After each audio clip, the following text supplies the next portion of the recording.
What's up? I'm Lauren.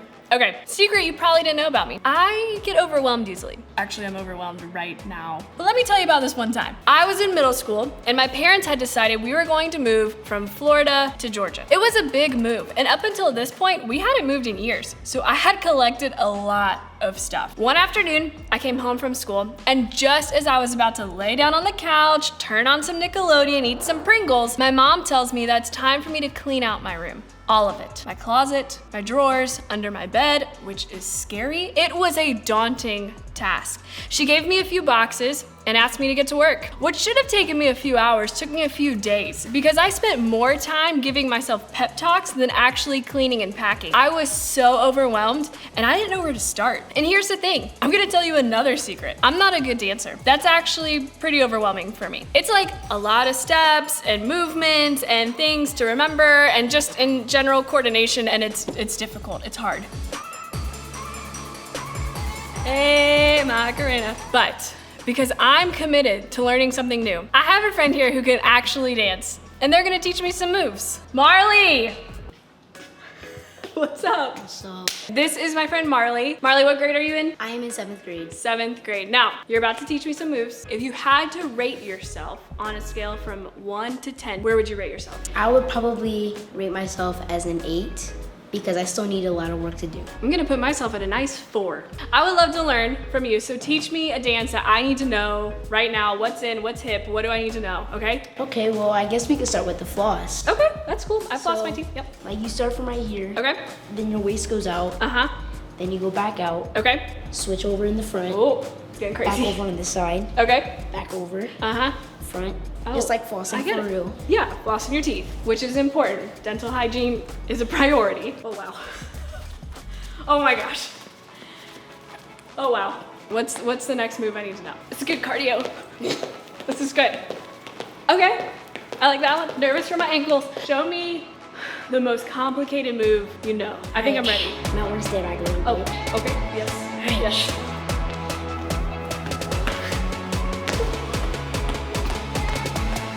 Yeah. Okay.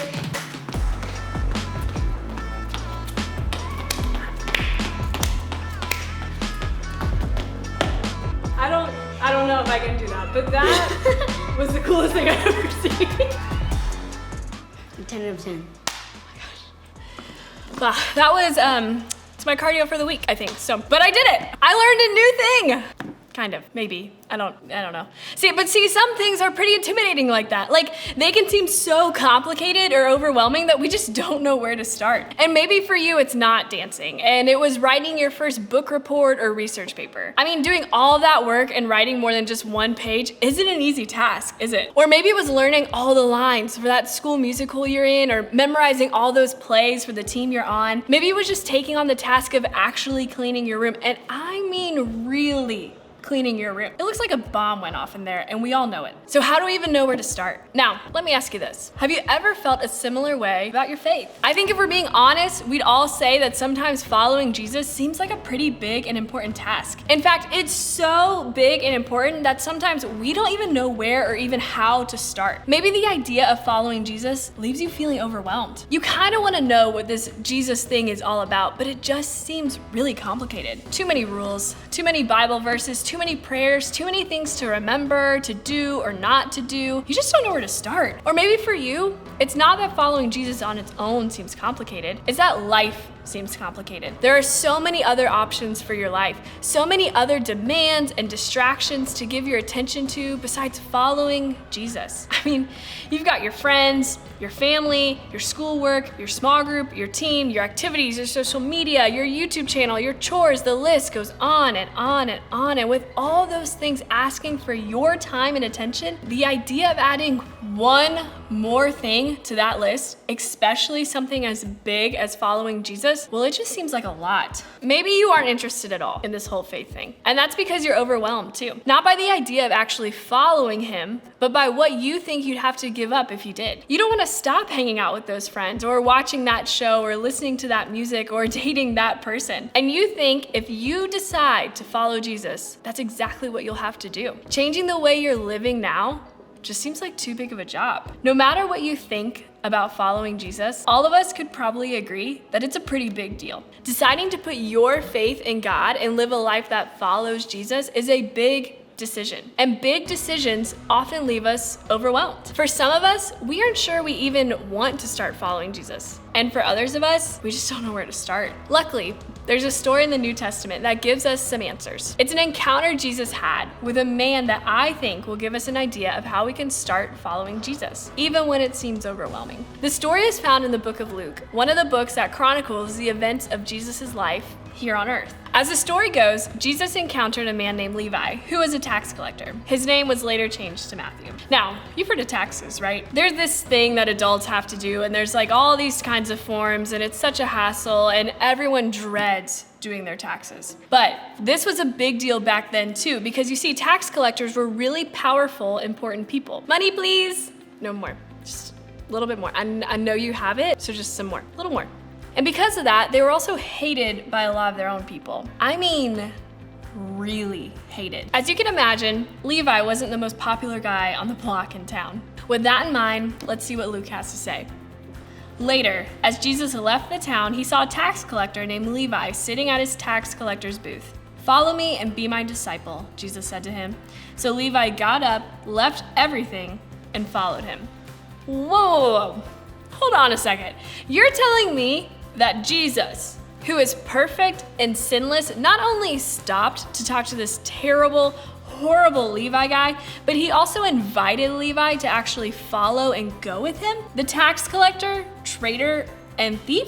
That's the guy Jesus chose? Well, yeah, that's exactly what happened. When Jesus met Levi, he didn't address anything about his behavior or his job or his loyalties. Jesus didn't wait to see how Levi measured up or what he was or wasn't willing to do for him. Instead, Jesus invited Levi to follow him, just like that. He invited Levi to take a step. He invited Levi to start, because following Jesus starts with a step. You're probably thinking, that sounds simple and all, but is it really that easy? Here's the hard answer. No, it's not. Following Jesus is a big deal. Taking a step toward him is an important decision in your life, because anytime you step toward something, you have to step away from something else, and that isn't always easy to do. Levi had to step away from what was on the table. He had to walk away from what was right in front of him so he could step toward following Jesus.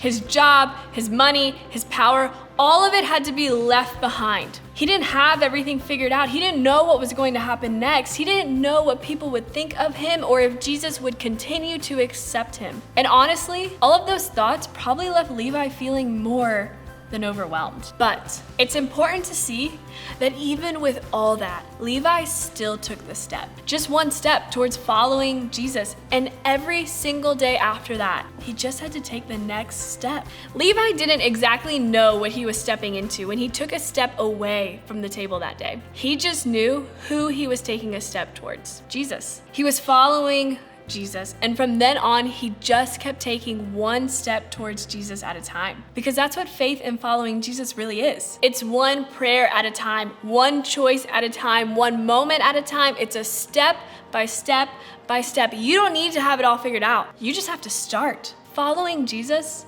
starts with a step. So what does it look like in your life right now? Well, I think it's probably different for all of us. But we can remember that all we have to do is start. Just one step, then the next, then the next. Following Jesus starts with a step. So this week, here's the step I hope you'll take. Start by asking yourself, what's the thing I might have to step away from? Just like Levi stood up and walked away from his tax collector's booth, maybe you need to walk away from something too. Maybe for you, that's walking away from a feeling. Maybe it's doubt or fear that God doesn't really care about or love you. Maybe it's pride that tells you you've already got it all figured out. Or maybe it's walking away from a habit. Maybe it's those videos you know you shouldn't be watching, or that gossip you know you shouldn't be participating in, or the drugs and alcohol you're curious about or experimenting with. Or maybe it's walking away from an unhealthy relationship or a toxic group of friends who push you in the wrong direction. Now, I'm not asking you to walk away from everything and everyone who's a part of your life. I'm not telling you to change all of your behaviors or habits overnight, because that would be overwhelming. What I'm asking you to do is just take one step.